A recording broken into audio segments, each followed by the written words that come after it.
ಉಣಕಲ ಗಾರ್ಡ್ನಲ್ಲಿರುವ Indira canteen ಅವ್ಯವಸ್ಥೆಯ ಆಗರವಾಗಿದೆ.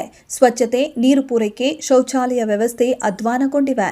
ಇದನ್ನೆಲ್ಲ ಗಮನಿಸಬೇಕಾದ ಹುಬ್ಬಳ್ಳಿ ಧಾರವಾಡ ಮಹಾನಗರ ಪಾಲಿಕೆ ಇತ್ತ ಕಡೆ ತಲೆ ಹಾಕುತ್ತಿಲ್ಲ. ಗ್ರಾಹಕರಿಗೆ ಕಡಿಮೆ ದರದಲ್ಲಿ ಊಟ ತಿಂಡಿ ಪೂರೈಸುವ ಉದ್ದೇಶದಿಂದ ಸರ್ಕಾರ ಇಂದಿರಾ ಕ್ಯಾಂಟೀನ್ಗಳನ್ನು ಆರಂಭಿಸಿತ್ತು. ಕಡಿಮೆ ವೆಚ್ಚದ ಆಹಾರಗಳನ್ನು ಪೂರೈಕೆ ಮಾಡುವ ಜೊತೆಗೆ ಕ್ಯಾಂಟೀನ್ನಲ್ಲಿ ಸ್ವಚ್ಛತೆ ಮತ್ತು ಗ್ರಾಹಕರಿಗೆ ಅಗತ್ಯ ಸೌಲಭ್ಯಗಳನ್ನು ಕಲ್ಪಿಸಲಾಗಿದೆ. ಆದರೆ ಇವುಗಳ ನಿರ್ವಹಣೆಯನ್ನು ಕಡೆಗಣಿಸಿರುವ ಪರಿಣಾಮ ಗ್ರಾಹಕರು ಪರಿತಪಿಸುವಂತಾಗಿದೆ. ಇದಕ್ಕೊಂದು ತಾಜಾ ಉದಾಹರಣೆ ಹುಬ್ಬಳ್ಳಿ ನಗರದ ಉಣಕಲ್ ಕೆರೆಯ ಗಾರ್ಡನ್ನಲ್ಲಿರುವ ಇಂದಿರಾ ಕ್ಯಾಂಟೀನ್ ಅವ್ಯವಸ್ಥೆಯ ಆಗರವಾಗಿದೆ.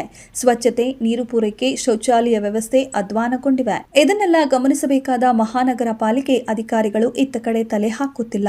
ಸಾರ್ವಜನಿಕರ ಅನ್ನದಾಸೋಹ ಕೇಂದ್ರವಾದ ಇಂದಿರಾ ಕ್ಯಾಂಟೀನ್ಗೆ ಕನಿಷ್ಠ ಸಂಪರ್ಕ ನೀರು ಪೂರೈಕೆ ಮಾಡುತ್ತಿಲ್ಲ. ಶೌಚಾಲಯದಲ್ಲಿ ನೀರಿಲ್ಲದೆ ಗಬ್ಬು ನಾರುತ್ತಿವೆ. ಸುಮಾರು ತಿಂಗಳಿನಿಂದ ಇಂದಿರಾ ಕ್ಯಾಂಟೀನ್ ಆವರಣದಲ್ಲಿ ಅಳವಡಿಸಿರುವ ಶುದ್ಧ ಕುಡಿಯುವ ನೀರಿನ ಘಟಕ ಕೆಟ್ಟು ನಿಂತಿದೆ. ಕ್ಯಾಂಟೀನ್ ಆವರಣದಲ್ಲಿ ಸ್ವಚ್ಛತೆ ಇಲ್ಲವಾಗಿದೆ. ಮಳೆ ಬಂದರೆ ಕ್ಯಾಂಟೀನ್ ಕಟ್ಟಡ ಸೋರುತ್ತಿದೆ. ಇಷ್ಟೆಲ್ಲ ಸಮಸ್ಯೆಗಳಿದ್ದರೂ ಸಂಬಂಧಪಟ್ಟ ಅಧಿಕಾರಿಗಳಾಗಲಿ ಅಥವಾ ಕ್ಷೇತ್ರದ ಜನಪ್ರತಿನಿಧಿಗಳು ತಲೆ ಕೆಡಿಸಿಕೊಳ್ಳದಿರುವುದು ವಿಪರ್ಯಾಸ.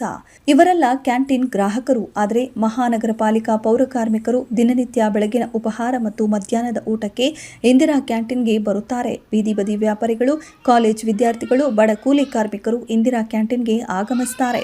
ಇಷ್ಟಾದರೂ ಸಹ ಇಲ್ಲಿನ ಸಮಸ್ಯೆಗಳನ್ನು ಮಾತ್ರ ಪರಿಹರಿಸಲು ಯಾರೂ ಮುಂದಾಗುತ್ತಿಲ್ಲ.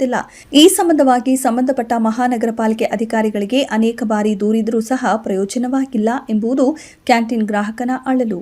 ಕೆಲವು ಸಿಬ್ಬಂದಿಗೆ ಗುತ್ತಿಗೆದಾರ ತಿಂಗಳ ವೇತನ ಬಾಕಿ ಉಳಿಸಿಕೊಂಡಿದ್ದಾನೆ ಎನ್ನಲಾಗಿದೆ. ಇನ್ನು ಇಂದಿರಾ ಕ್ಯಾಂಟೀನ್ ಮೆನು ಪ್ರಕಾರವೇ ಮಧ್ಯಾಹ್ನ ಮತ್ತು ರಾತ್ರಿ ಊಟ, ಬೆಳಗ್ಗೆ ತಿಂಡಿಗಳನ್ನು ಸಿದ್ಧಪಡಿಸಿ ನಿಗದಿಪಡಿಸಿದ ದರದಲ್ಲಿಯೇ ನೀಡಲಾಗುತ್ತಿದೆ. ಇದರಲ್ಲಿ ಯಾವುದೇ ಲೋಪಗಳಿಲ್ಲ. ಆದರೆ ಮೂಲಭೂತ ಸೌಕರ್ಯಗಳಿಂದ ಗ್ರಾಹಕರು ವಂಚಿತರಾಗಿದ್ದಾರೆ. ಈ ಸಂಬಂಧವಾಗಿ ಜಿಲ್ಲಾಧಿಕಾರಿಗಳು ಒಮ್ಮೆ ಇಂದಿರಾ ಕ್ಯಾಂಟೀನ್ಗೆ ಒಮ್ಮೆ ಭೇಟಿ ನೀಡಿ ಪರಿಶೀಲಿಸುವಂತೆ ಗ್ರಾಹಕರು ಮನವಿ ಮಾಡಿದ್ದಾರೆ.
이쪽으로